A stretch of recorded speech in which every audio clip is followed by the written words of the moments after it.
As HC's resident bird nerd, John leads the organization's monthly Birdwatching in the Garden program. Tjaarda emphasizes the importance of self-care and seeks to showcase birding as an accessible tool, or, for many of you, just a fun hobby. John began birding in 2011 after taking a job teaching bird study over the summer.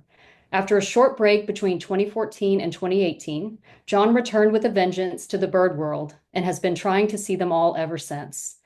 You'll see this in the chat, but please follow John on Instagram at birdwalksc, and he's also available for private birdwalks at birdwalksc@gmail.com.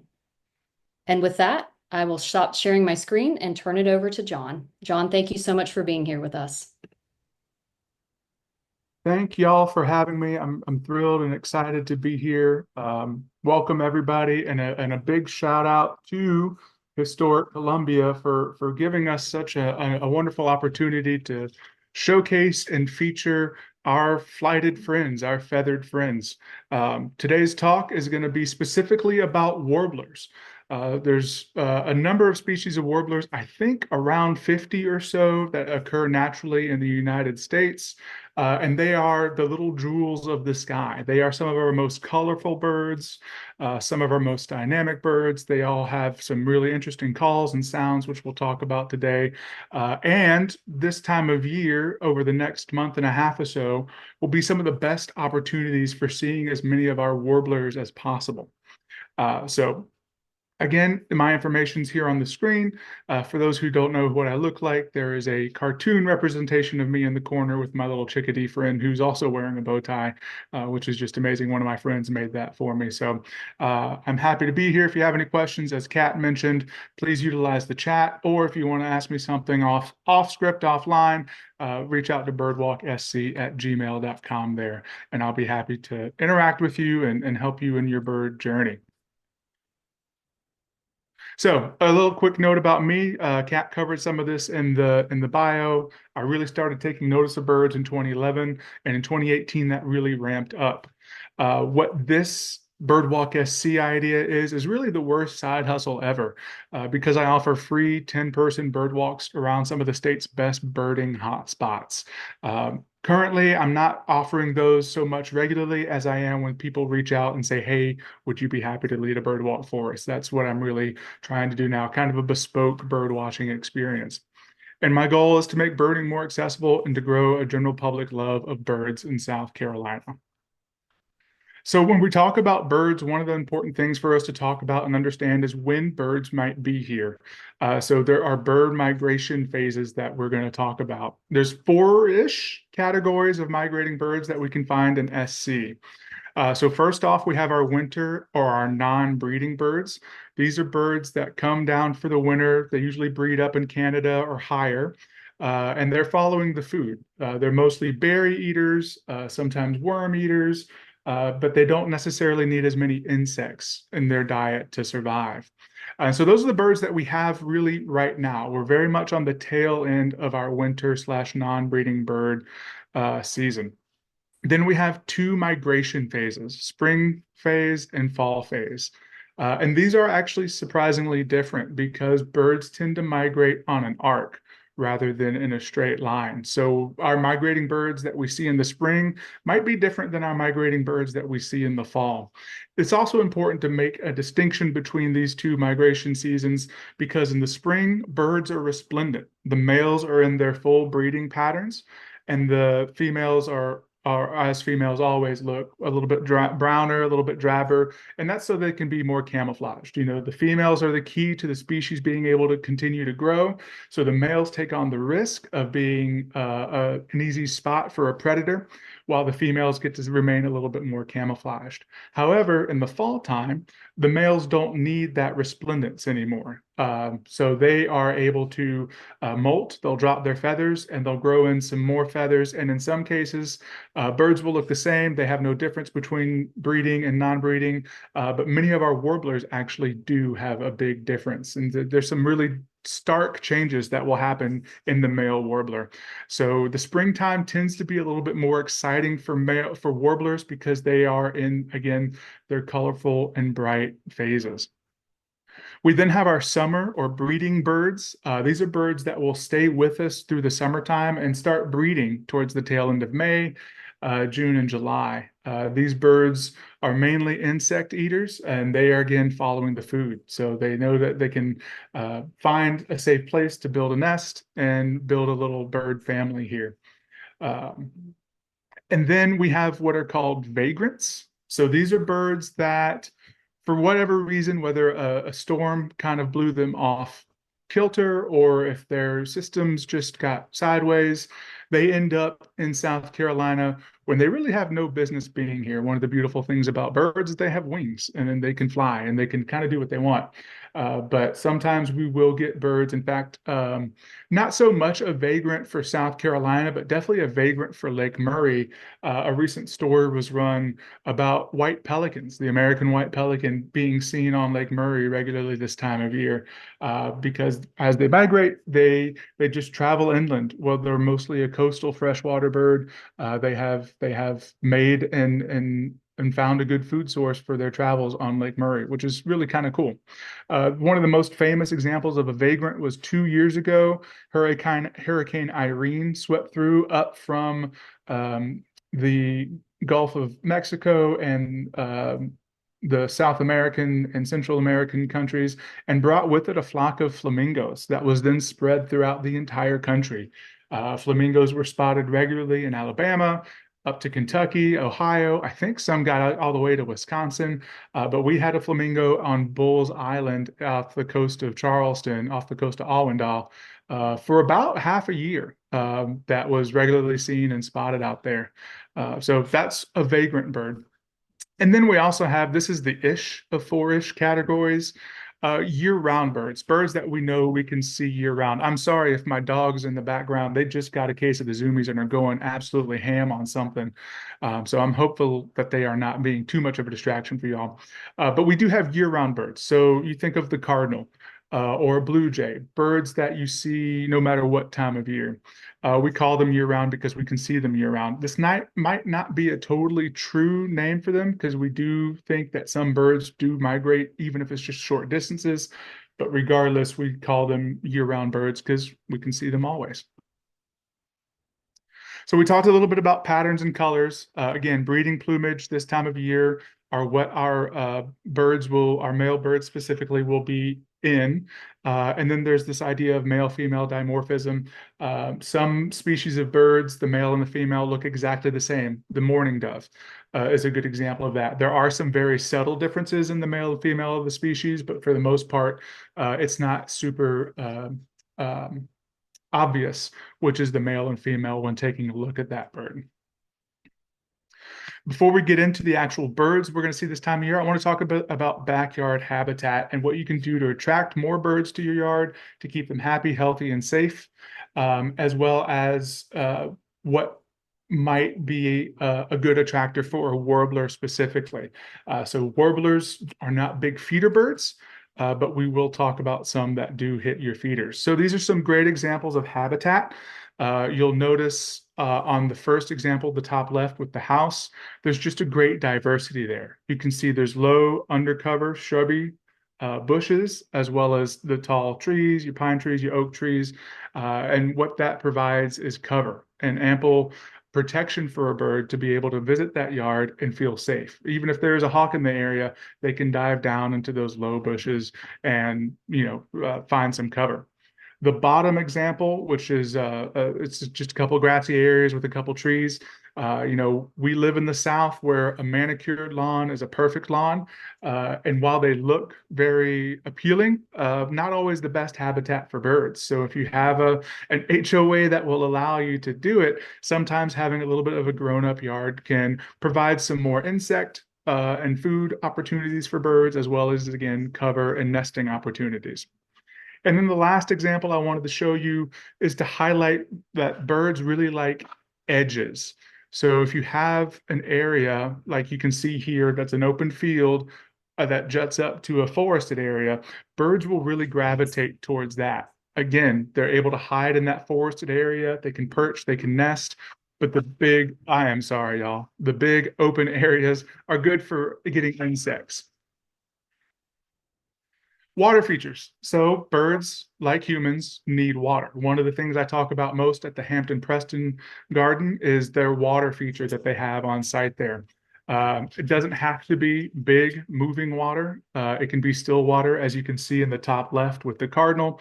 Um, or it can be a simple little fountain, as you can see on the bottom. This is really such a fun photo because there's three different species of warbler interacting with that fountain alone. So just something to add to your yard if you want to make sure that birds have again a big safe place that they can come hang out. One note, if you do have still water, like the bird on the left with the cardinal, is to make sure that you change that out regularly. Water can go stale just like any other item, so birds do appreciate that freshness when they can help it. We're going to cover a couple different types of feeders real quick. So tube hopper feeders are the most popular. Hopper feeder is the one on the top right with the rose-breasted grosbeaks. And this is a feeder that you can fill once at the beginning of the week, and as the birds eat from it, it will automatically refill the feeding platform. You can get these readily at Lowe's Hardware, Wild Birds Unlimited. Most everywhere has some sort of hopper or tube type feeder. If you want to get a new or a diverse spread of birds, especially if you like woodpeckers, you want to get a suet feeder. So suet are little fat cakes, hardened fat cakes that you can purchase again from those same places. You can see that cage on the bottom beside my logo. That's a suet feeder. You'll notice it's vertical. It gives a great opportunity for a woodpecker or any other tall bird to be able to grab onto the side of it and work from it. If you put a suet feeder out, watch out for some direct sunlight. That'll really melt it up and make it kind of an oopy goopy mess. And also, I like to take a fork or a stick or some other item and kind of scratch it up a little bit before I put it out. That just kind of releases some of its aroma and makes it a little bit easier for a bird to dig in there for the first time. It's important to talk about suet feeders because we do have a species of warbler that will be interested in some suet. Hummingbird feeders, always a staple in the South. Ruby-throated hummingbirds are our species of hummingbird on the East Coast. You can see the one here. Big note is the water, the liquid, the nectar does not need to be red. That's just, I'm not sure where that came from, but if you do buy pre-made nectar, it doesn't necessarily need to be red. You can make your own nectar. There's recipes. I think it's 4 parts water, 1 part sugar. I can't quite remember the recipe, but you can look it up and make it yourself, store it in the fridge, and it'll keep for a little while. The thing you do want to be red are the receptacle where the bird will feed from. So you can see on that feeder, it's very tiny, but they are painted, those little flowers are painted red. And that is a good attractor to let the hummingbird know that there's some nectar there that it can enjoy. My favorite type of feeder is a platform feeder. That's the one smack dab in the middle. It's just an open square with the food on top. This allows birds to come sit. It's really funny. I found this photo and put it on here because that is a prothonotary warbler, which is a bird we will talk about today. It's a very popular warbler here in the South. And you will never, ever find a prothonotary warbler sitting on a platform feeder. That is the worst Photoshop choice of bird to put on a platform feeder. So I just thought y'all would enjoy that. Oriole feeders are big here in the South because we do have 2 species of oriole that will come through. Orchard orioles probably won't hit a feeder as much as a Baltimore oriole will. You can see the oriole feeder is orange. It has little cups for grape jelly. If you're like me and diabetic and have sugar-free jelly, that's not going to quite work because they are looking for the sugar in that jelly. And then also there's a couple of spikes that you can stick orange halves on. Orioles really typically hang out with us during the winter time. So if you have an Oriole feeder out now, you can keep it up for a little bit longer, but I wouldn't expect it to get a whole lot of hits after the next month or so. And the last type of feeder I want to talk about is the thistle feeder. This looks like a tube feeder. It's the one on the far right that's yellow with a goldfinch on it. Thistle is a very specialized type of seed. It's a little bit expensive, but finches, especially goldfinches, which is a crowd favorite for bird watchers and home bird watchers, love thistle. So this feeder allows the bird to cling to the side a little bit easier. There's a little bit more of a fine mesh. The only thing is to kind of keep it out of the rain when you can, because rain will mess that seed up and cause it to clump. A little bit of upkeep, stop the spread of bird diseases like conjunctivitis, to create and maintain a cleaning plan for your feeders and water features. It's helpful to clean them monthly. I don't necessarily have that kind of time myself. I try to clean them at least once a season, so quarterly. And cleaning them just soap and water, rinse it off thoroughly, and then let it dry before you fill it back up with food and hang it out again. Again, if you have still water on a water feature, just make sure you change it as often as you can. Birds do appreciate fresh water. Not only do they drink from it, they also will bathe in it. One quick note about our kitty cats. Cats are beautiful. As you can see, I'm a huge cat lover. I'm even a small cat lover. And I recognize that outdoor cats are hard to manage, hard to maintain. But if possible, we recommend to just try to put a bell on the cat. That will give the birds just a little bit of a heads up, to know that there's a predator in the area. It'll keep the cat from being super stealthy. Cats are a large part of our bird population decline. It's not the cat's fault. Cats are just being cats, but anything that we can do to help mitigate that will be beneficial for our bird friends. So let's talk about the stars of our show, our birds. The first set of birds I'm going to show y'all are year-round warblers. These are warblers that we can expect to see in the summer, the fall, the winter, and the spring in South Carolina. This is our first warbler of the day, one of the most resplendent and striking warblers. It's simply called the black and white warbler. I love ornithologists in that their naming system was usually pretty straightforward. There are some birds that don't make a lot of sense, but the black and white warbler certainly does. This is an interesting warbler because while most warblers are very much treetop birds and branch birds, you can actually see this bird a little bit lower, and he tends to stick to the trunk or base of a tree. This is a terrible photo to show that. I just wanted to have the photo with the most detail for y'all. But this bird will be clinging to the side of a tree, wandering up and down, looking for insects and other things in the bark, which is really interesting. Uh, I wish I could show y'all, but this is one of the birds I deem special enough to get a tattoo of. It's one of my favorite warblers, and I'm so excited to start the show off with our black and white warbler for y'all. The winter time is the best time to see it because the leaves are down in the trees, and so you'll have a much easier time of trying to peep them. Our common yellowthroat, he looks a little bit like a bandit here. This is one of the species of birds where the male and the female look different. The female is pretty much yellow all over, or in that olive green on the back and her head, while the male has that striking black mask across his face. These birds are more typically found in a marsh, so you see them a little bit more on the coast, but we have seen this bird in the Hampton Preston Gardens during a couple of our walks, especially this time of year. We're leading a walk tomorrow morning, and I'm very hopeful that we might have a common yellowthroat spotted in our garden tomorrow. This is probably the most common warbler that we have. It's also one of the bigger warblers, and it's a pine warbler. As you can see, it's pretty plain as far as warblers go. Has that yellow breast and face with some very light streaking. One of its biggest distinctive marks is that double wing bar that you can see. So you see how the wing is black with those two striking white bars that go down the side of it. That wing bar is a good indicator of a pine warbler.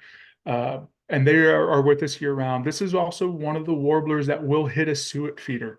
So if you have a suet feeder up, you might see this guy plop down onto it and get some yummy morsels of fat. They have a really interesting call. It's I equate it kind of like a machine gun. It's just a high trill, and you can hear it this time of year quite often, actually. There's another species of bird called a chipping sparrow that has a very similar call. So if in doubt, pull out your Merlin Bird ID app, and Historic Columbia's social media has a little run through by yours truly on how to utilize that app. It is really good for telling which bird you might have in your yard. And our palm warbler. This species of warbler tends to occur more on the coast. I didn't mention this for the pine warbler, but similar with the palm warbler. It's named for where it's found. So while the black and white warbler was named for its appearance, the pine and palm warbler were named for the trees that it had been observed in most when it was first being named.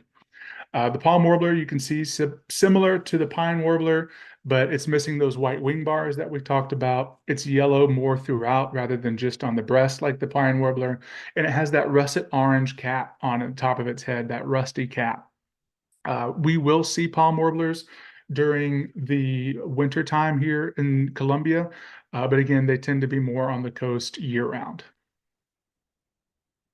So let's finish up with our winter warblers. So these are the birds that we see exclusively during the winter time. In fact, these birds that I'm going to show you, we're probably going to stop seeing over the next week or two as they start to head back north and head to their breeding grounds. This is the most common winter warbler that we have. It's often found on a feeder. They will definitely come down for seed feeders. So the tube feeder, the platform feeder, they'll hit suet too. But the yellow rumped warbler, again, ornithologists did us a real solid with this bird by naming it for a very distinctive feature, which you can barely see in this photo. But when you're observing this bird, if it's hopping around on the ground or if it's in flight, you can see that it has a yellow little thumbprint right on its rump. That is gives it its name. Birders, we like to come up with fun names for our birds, and we affectionately call this bird a butterbutt. This is a bird that we definitely see often at the Hampton Preston Gardens for our monthly walks during the winter time. And this is the breeding bird profile. So if you're like, John, I've never seen this bird, you just said it was the most common feeder bird. It doesn't look like this in the winter. In the wintertime, it's a lot more drab. It doesn't really have that yellow epaulet on its shoulder. It has just a very slight drab yellow wash there instead. It doesn't have that full black and white face mask, and it definitely doesn't have the yellow crown that we're seeing now. So this is the breeding bird version of the yellow-rumped warbler. Our last breeding bird is our last winter bird is the orange-crowned warbler. These are tiny birds. They're a little bit harder to find. These are one of the birds I identify as a treetop warbler. So if you don't have binoculars, it's going to be really hard for you to see this bird because they tend to stay up in the tops of the trees in the top story, rarely coming down much lower than that. So very indistinct bird, which I hate to say about a bird. You can just see it's kind of a dull yellow all over. This is actually pretty similar to its breeding colors as well. It doesn't have much change.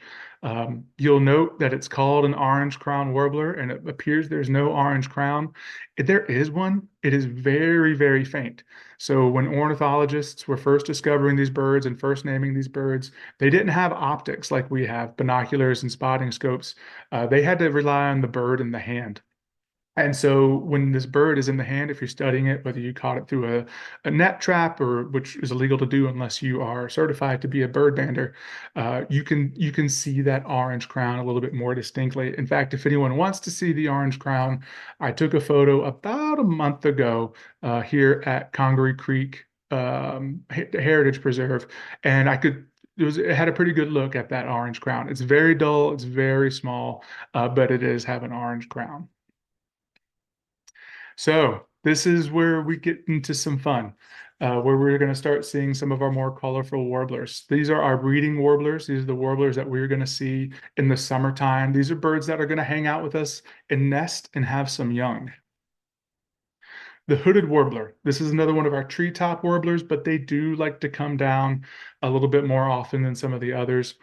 This bird also has a very distinct call. And that yellow is just so striking. A lot of our warblers do have yellow. This is almost the inverse of the common yellowthroat. If you really kind of took those two birds and stuck them together, you could call it a black-headed warbler because of their similarities.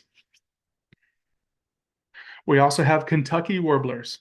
These birds kind of prefer swampy, heavily wooded areas. These are not treetop birds. These are birds that like to nest a little bit lower to the ground. And this is a bird, of the warbler species that I would call skulky. These birds do not like to be seen. They very rarely will be just out and about for viewing pleasure. A lot of folks, and this is an ethical gray area, a lot of folks will use what is called playback, to where you play a bird's song to attract a bird to come out and look at you, so you can see it. While it is not banned yet, it is again heavily frowned upon, because what ornithologists believe is happening is when the bird hears me, let's say I'm doing it, playing the playback of another male Kentucky warbler, it believes that there is a competitor in the area for its nesting ground, and is A, getting agitated and wasting energy trying to find the competitor and beat it to a pulp. And B, we don't know if the competitor's song that we're playing is bigger, badder, and scarier and might scare the bird off of its breeding territory. So especially during breeding season, do not use playback. And from me, as the resident bird nerd at Historic Columbia, don't use playback ever. Just it's easier to make sure that our birds are going to be friendly, and just hope that the bird gods are looking down on you when you're out trying to find a Kentucky warbler. There's a couple good spots to try and see this bird in the Midlands. Um, there's one out in the Peak, the Peak part of the Palmetto Trail. There's like an old train track that you can walk down that's part of the trail, and there's Kentucky warblers out there. There's also one down in Casey area, usually. Hopefully, it'll be back again this year. If you go down a dirt road, I think it's called Old Wire Road, and take a right down at the bottom, you can get to a little forested area. There's a little river, and there's been a Kentucky warbler down there the last couple of years, that's been seen and photographed. Named a Kentucky warbler because it was first discovered in Kentucky, not necessarily an indicator of where you can go find this bird. There's actually a couple of birds named after states: Connecticut warbler, Tennessee warbler, Kentucky warbler, Nashville warbler, and that just coincides with where they were first usually discovered. Doesn't necessarily mean that's the place to go find them. Similar, the Louisiana water thrush. Now, I'm including this bird, and it has a cousin, the northern water thrush. I don't know if I included the northern water thrush in this slideshow. They look very similar. The Louisiana water thrush, as you can see, looks like a thrush. It looks like a wood thrush. But through DNA study and behavioral study, it is a warbler. It behaves more like a warbler than it does a thrush. So very pretty songs. Again, not named for Louisiana because that's where it's found commonly, but they do breed with us here in South Carolina. And these are waterside birds, so it's named a water thrush for a reason. You won't find this bird necessarily on big water like a pond or a lake, but more likely a creek where there's some small running water. You'll be able to find these water thrush. The northern parula, I would say, is our most common breeding bird and also one of the most striking. You can see its blue face, that yellow throat. It even has this little russet orange collar. It has a really interesting feature in its eye ring. So that's the ring around its eye is incomplete. So it only has a little bit of white on the top and the bottom. Most of the times when we see a northern parula, the eye ring is fully around the entire eye. This is also a unique bird in that it has a bicolored bill. So instead of one color bill, like either all yellow or all brown, it has two colors. So the lower mandible, the lower jaw of the bill is yellow and the upper is blue. This has a buzzy call. You'll hear this call a lot. It's bzz, bzz, bzz, bzz, bzz, doop. And it's going to be a little bit more lyrical than what I just gave you. As a human, I'm not great at bird calls, but you'll hear that bzz, bzz, bzz, bzz, doop often during the summer as this bird has returned and is breeding. And while they're breeding, they're singing their song to A, mark their territory, and B, try to attract a female to come and build a nest with it and start a little bird family. Northern Parula is named after its Latin name, Parulidae, I believe, which is a warbler family in the Latin nomenclature for birds. So that is our Northern Parula. We also have an oven bird. This bird looks a lot like the water thrush. It is also similar to the thrushes. This bird is named an oven bird because its nests are on the ground, and they can have a roof and kind of can look like an oven in that respect. This bird also has a really distinct call that's very loud and piercing, and you'll be able to hear it this time of year while you're traveling around. You know, bird people and people in general like to assign words to sounds. You know, it helps folks to remember. And so a lot of folks think this bird is saying teacher, teacher, teacher, teacher. So if you hear that out in the woods, that's an ovenbird. We have prairie warblers, uh, named for where they're most likely to be found. So big open field, open prairies. You can see this bird looks a lot similar to our pine warbler, but again, missing those heavy white wing bars and has a lot more of the black streaking and facial features than the pine warbler did. This is also one of our buzzing warblers, and it actually has a sound a little bit like a ball bouncing. So it has a bzz, bzz, bzz, bzz, bzz, bzz, feature to it. And you'll hear that and go, what was that? And it sounds like a ball bouncing and it's buzzy. And hopefully you'll remember that's our prairie warbler. I said the black and white warbler was my favorite warbler, and it is, but this warbler really does make a case. So this is the prothonotary warbler, named for its striking color. I believe prothonotary is a religious term similar to like cardinal and the cardinal red, and it was named for its yellow feature. Um, it is a bright yellow bird. It is found almost exclusively in swampy areas. So Congaree National Park, Congaree Creek Heritage Preserve, the Timmerman Trail here in Columbia are all spaces. A Beadler Forest down where the Audubon Sanctuary is are all spots that you can see this prothonotary warbler. Um, they are interesting and they are cavity nesters. So these are birds that don't make a nest like of twigs, like a cupped nest, like you would expect most birds to. This bird will find old woodpecker holes or any other natural hole in a wooden feature where it will build its nest. On the Timmerman Trail, there's a nesting site that is a light pole that has a hole in the bottom of it, and the prothonotary warbler has taken full advantage of the safety of that pole and will make its nest in there. You'll also see, especially in Congaree Creek Heritage Preserve, there are prothonotary warbler boxes. So similar to how we put up wood duck boxes or chickadee boxes or wren boxes, we can put up prothonotary warbler boxes. The key to the prothonotary warbler box is the size of the entry hole. If you make the hole too big, a larger bird species, a more aggressive bird species like a Carolina wren will get in there and take over and prevent the prothonotary from nesting. So that is an interesting bird. This bird really is the southern warbler. It's our most in iconic warbler species. Back in the day, it actually used to be called a swamp warbler, which I think was a better name for it. But prothonotary warblers also have a really cool song. It's really essentially sweet, sweet, sweet, sweet. And again, it's louder. It increases in volume as the song progresses, and you'll hear it often if you're taking a walk through that Timmerman Trail. I mentioned earlier that our warblers are really the jewels of the sky. Well, there's always going to be an exception to the rule, and unfortunately, it falls on our Swainson's warbler here. Swainson's are very similar to Kentucky warblers in that they are super skulky. They do not want to be seen, and they will not. They'll do their best to not have to come out of their area, their brushy habitat where they've built their nest. They are also ground dwellers. They like to build their nests in low shrubs.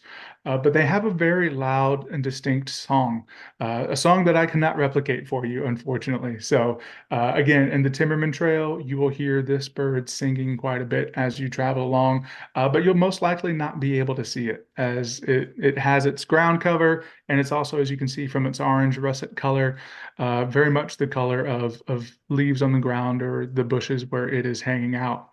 A note on its name, you'll notice that its name is Swainson's Warbler and it has an apostrophe because this bird was named after an ornithologist.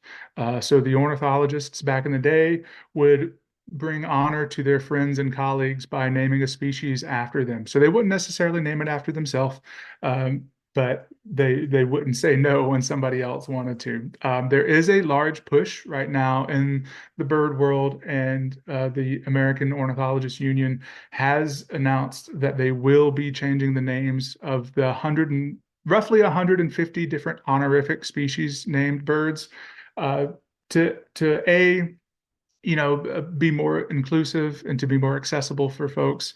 And then also, I'm in favor of the name change because I would like the bird names to be a little bit more descriptive. I think that's helpful for us as birders and bird ambassadors to be able to say, oh, the brown bush bird, some other. That's a terrible name. Do not put me on the American Ornithologist Union for this project to rename these birds, but something that will be a little bit more educational and easier for people to understand. But this is our Swainson's warbler for now, and although not as resplendent as some of his brethren species, still something special for us in South Carolina. We also have a yellow-throated warbler. This warbler looks like a little cross between our black and white warbler and our common yellowthroat. That does cause some confusion too. We have two birds with yellow and throat in the name of it, but they are two different birds. While the common yellowthroat was yellow all over and really preferred marshes, the yellow-throated warbler is another one of those treetop birds. This bird also has a very distinct song that I think you'll be able to hear before you see. And to me, it kind of sounds like the song is falling down the stairs. Blah, blah, blah, blah, blah, blah, blah, blah. So keep an eye out for that. I will note, although really, really rare, this warbler has been known to hit a feeder on occasion. So don't be surprised if you think you see something that looks like this on your feeder. It might just be a yellow-throated warbler. And this not last section of warblers we're going to talk about, these are our migrating warblers. So these are the warblers that bird folks like myself get really excited about. So these are birds that we're only going to see if we're lucky for about a 3 to 4 week period during May. Almost all of them are treetop warblers. And when you see them, they're usually going to only be in town for about 2 to 3 days. So what's happened is they've made their journey from South America or Central America, and they need a break. And for some reason, they have decided South Carolina is a great place to do that. During that 2 to 3 days that they're with us, they're going to load up on food, on insects, on inchworms, on grubs, before resuming their flight north. A really great place to see a lot of these birds in South Carolina, and especially in the Midlands, is at Saluda Shoals Park, right there along the river, right there in the power line cut where that edge is, where you have those those tall trees, and then the power line cut has this open opportunity for insects to fly around. You'll see a lot of warblers, migrating warblers, hanging out there trying to pick up some bugs. Probably the most common of our migrating warblers. In fact, it's so common, some people think that they're starting to breed here, and it's possible that there are a handful of birds that do decide to stay around, but our American redstart. This is a very striking bird. It's all black with those bright flame orange epaulets. It has an orange wing bar. It even has an orange tail bar on its rump there. This is another bird where the male and female of the species look radically different. So the female of the species has the same kind of orange hits, but they're a lot drabber. And instead of being all black, it's almost all yellowy wash gray. We also have a bay-breasted warbler. These are a little bit harder to see. We don't get as much of them, but they are striking nonetheless. I like to include this warbler in the warbler talk because this is one of the birds where the male looks drastically different in the fall time. So in the fall time, all the orange russet is really gone. The face is plain, all of that black streaking and marking is gone, and even the wing bars are much more dull and drabber. A Blackburnian warbler. So this is a bird that we'll see if we're lucky pass through. Very striking again, has that orange face recognition pattern. It has that same kind of eye structure stripes as the prairie warbler. While this bird is a breeding bird and doesn't stay in South Carolina, if you want to get a good look at it, and not try to do it during the time crunch. This bird is known to breed on the Blue Ridge Parkway in North Carolina. In fact, I usually make a pilgrimage up towards the end of May, early June every year to try and see a couple of warblers on the Blue Ridge Parkway. The black-polled warbler. This is a warbler we actually can see a lot of during the migration phase. It looks very similar to our black and white warbler. While the black and white warbler had black and white streaking all over, the black-polled warbler has just that black cap with some lighter streaking. It's hard to see in this photo. In fact, the legs look pretty orange, or they are orange in this photo, sorry. But those legs are some of its defining characteristics. So they have bright orange legs, a little bit brighter than we normally see in this, while most warblers don't have that color in their leg. And interesting to note, this warbler looks almost exactly like the bay-breasted warbler in the fall. In fact, they're really hard to tell apart in the fall time because of their fall breeding or fall plumage. Black-throated blue warblers, another striking bird. They have that beautiful blue with that same kind of, bandit mask that our common yellowthroat had. This is a warbler that you're likely to see because it tends to be a little bit of the mid-story bird. So you'll be able to see this bird just walking through any kind of forested area or trail. They also have a buzzy call that can be pretty easy to pick out. They have a cousin called the black-throated green warbler. Even though it's not really that green, I think the green comes from there being just some more black in the yellow feathers of its back. Another bird that if you really want to get a good close look at, head to the Blue Ridge Parkway over the summer and they'll be breeding up there. We also have a blue-winged warbler. I get really excited when I can see one of these warblers in town. Very similar to the prothonotary warbler, but very different habitat. And also you see the prothonotary warbler did not have that heavy black eye stripe going through it. Canada warblers, named after Canada, and they do breed in Canada, but nothing else super distinct there. These are another one of our ground warblers. They like to build their nest a little bit closer to the ground. Again, if you want to see this bird in the summertime, Blue Ridge Parkway is a great spot to see them. The Cape May warbler, we'll see a lot of this bird during migration, especially in a good flowering oak tree. This bird loves to eat the worms and silkworms and other things that are hiding amongst the leaves in a good oak tree. I expect to see these birds over the next month or so at the Historic Columbia's Hampton Preston walks. Cerulean warblers. If you get a chance to see my hat before we finish our conversation, I'm wearing a cerulean warbler hat. One of my favorite warblers, again, almost all blue, very striking. This photo doesn't show it, but it has a very distinct collar around its neck that is also that brilliant bright blue. And the whole reason I make that pilgrimage to the Blue Ridge is to see cerulean warblers, and they do breed profusely on the Blue Ridge Parkway. Also, chestnut-sided warblers, similar to the bay-breasted, but a little bit more varied, where they just have the russet really on that epaulet on their shoulder. Again, another great bird to see on the Blue Ridge. Magnolia warblers. This is a good warbler that you'll have a chance to see this time of year. They love to work on like a Virginia creeper vine. So while most warblers are very flitty and will hop to and fro and move quickly, especially those treetop warblers, this bird will be really methodical if it finds a good vine. And you'll just see it working up and down the vine, trying to find as many buggies for it to fill its gullet as it can. Very similar to the prairie warbler with that yellow streaking, but you can see its gray cap and its black mask that will distinguish it from that prairie warbler. I mentioned earlier the Nashville warbler, pretty kind of drab when you take a look at it. We mentioned the northern parula had that broken eye ring. You can see on the Nashville warbler the eye ring in full, so it's white all the way around. Yellowbird, gray head, had a little bit of russet on its crown. They really could have almost called it the russet-crowned warbler instead of the Nashville warbler. Another skulky bird that you'll find in the low understory of a tree or in brushy areas.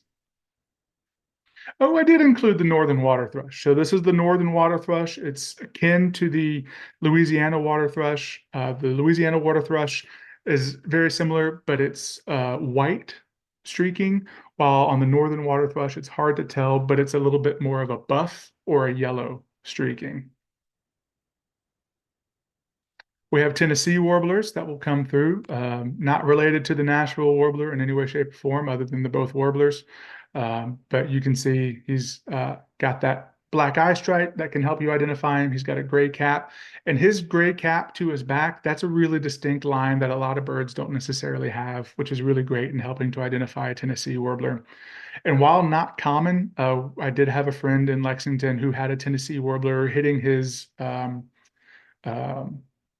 Oriole feeder and was feeding on oranges over the late in the winter season. So that was very interesting to see that this vagrant at that time bird had found a food source in the oranges.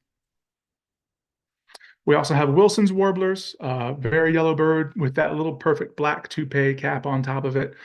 Treetop bird, gonna be pretty hard to try and find this bird in the breeding season. It's a special bird to see as they're migrating through. You also do have a small chance to see them on the Blue Ridge. Worm-eating warblers, known for its, that distinct striping on its head, that black and buff and yellow striping. This is a good bushy understory bird as well. Birds that you'll see as they're traveling through, catching up and eating on worms that are going to be lower in the understory. Yellow warblers, very distinct, bright yellow bird, different from some of our other yellow birds in that instead of having black streaking, it has that russety orange streaking. It is also important to note that this bird is yellow all throughout. You can see it in its understory or in its undertail there on the photo. That yellow continues throughout the entirety of the bird, which is distinct for this bird. And that's it for our warblers. There's a couple more warblers that we'll see passing through, but in trying to keep with our timing and leave some time for questions, I didn't want to go through them all. So I just wanted to give y'all a look at some of the more common, or not common necessarily, but some of the more likely birds that you'd be able to see during our migration season. You can find me, as they mentioned earlier, at BirdwalkSC. I also have a second Instagram handle, Famously Dapper. If you're interested, I take really good photos. I think they're okay. None of these photos that y'all saw today were my photos, but I do have a small shop on redbubble.com where you can get that photo, put on a notebook or put on a postcard or however you want it. If it's something that's interesting you, you can visit that. And again, if you'd like me to lead a bird walk for you or come do a similar talk like this for an organization or a community, reach out to me at birdwalksc@gmail.com. And with that, I will stop my share and turn it back over to Kat and see if any questions pop through. Yeah, John, thank you so much. That was completely fascinating, especially someone who visits the Hampton Preston Garden every single day. I'll definitely be on the lookout for some of these birds. That said, we do have a couple of questions, and I'm going to go ahead and share my screen. Our first question is from Becca. Do you find the Kentucky warbler near Congaree Creek? Yeah, it's kind of near Congaree Creek. It's on the other side of the interstate. Becca, if you send me an email at BirdwalkSC, I have a little map that I can show you and share with you where you can kind of go plop down and listen for it and see if you can't hear it. It's really close to Congaree Creek. There used to be one in Congaree Creek and the Timmerman Trail, but they did a little bit of land clearing maybe 2 years ago. I think there was plans for Lexington 2 to build something there that fell through. But when they cleared that land, the Kentucky warbler that was there did not return. But there has been one seen regularly, just a little bit down the road on the other side of the river, out past Nephron Pharmaceuticals and all that. All right, great. And we have another question. Do birds like the yellow-rumped warbler get more dull in the winter as to be better blended into the surroundings? They will get duller in the winter. And I think the question, I'm interpreting that question two ways. So I'm going to answer it in both ways. So all birds will get duller in that winter time when they drop that molt and regrow feathers because they don't want to be seen as easily for predators. So for sure. And then as the winter progresses, Feathers are they have a shelf life. So as the bird interacts and as the bird lives its life, those feathers will get duller naturally that way too. So sometimes you'll see a more beat up looking bird uh, comparatively to another bird that looks a little bit fresher, and that's just how weathered that little bird's life has been since they dropped their feathers. But yeah, most birds will go from being very resplendent in the summertime to being duller in the winter to blend in more with their surroundings and not be such an easy target for predators like hawks or humans or anything else that might be interested in nabbing a bird. All right, great. Any other questions? All right, and thank you again, John. And with that, if I could add a couple of plugs for upcoming programmings. If you hold on for 1 minute, you'll see the upcoming bird watching dates. We hope that y'all will join us tomorrow for Concert in the Gardens. This is a regular series we have with the South Carolina Philharmonic. Tickets are $20 a piece, 21 and up. And they are available at the door. Doors open at 5. The concert starts at 6 and lasts an hour. And then on Sunday, we have our 6th annual Palladium Tour. This year, we're going to be in the Forest Hills neighborhood celebrating its centennial. We have 5 fabulous homes with really, really interesting architectural and social history. So we hope you all will join us then. And then also happening a little over a week from now, but the members only pre-sale is happening now, is our annual spring plant sale. We propagate all of these plants on site, and many times this is the only place in town you can get these plants. So please check out our website. I think it's historiccolumbia.org/plant sale to learn more information. And then finally, if I can share, John mentioned that we have a couple of upcoming bird walks. These are free to the public. All you have to do is pre-register.